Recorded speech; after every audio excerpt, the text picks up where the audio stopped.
تازه کار شروع شده، تمام نشده. اصلا کار تمام مگه معنا داره این آقا کار تمام شد؟ شما خیال نکنید که موقع تمام شد ما خدمتتون هستیم. آره ولی اون بدبختی عظمایی که شروع شده، تو کم بودی شیخ فری هم اومد روش.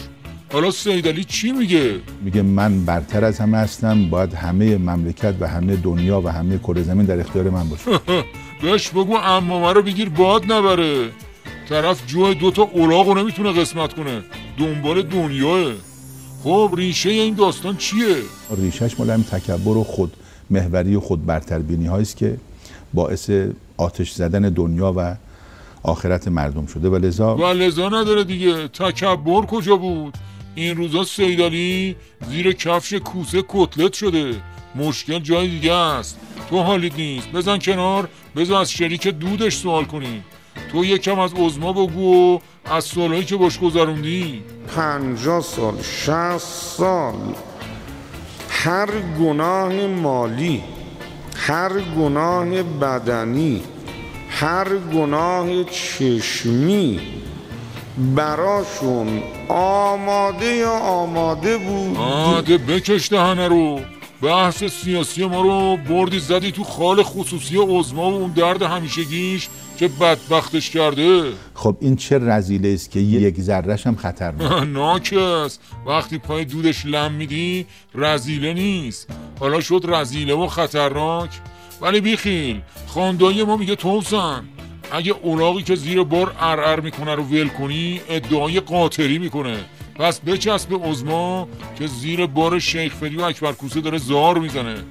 شیخ والیوم تو از دودش گفتی، از ترکش هم بگو. 50 سال تمرین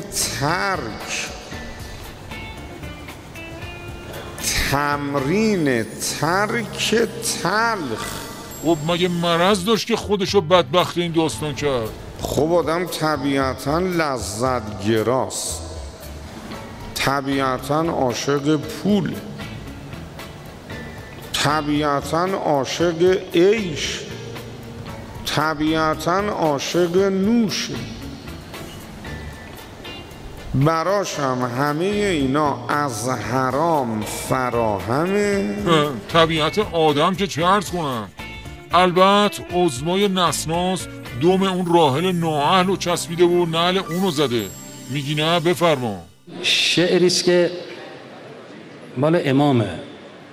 ماه رمضان شد می و میخانه بر افتاد، عشق و طرب و باده به وقت سحر افتاد.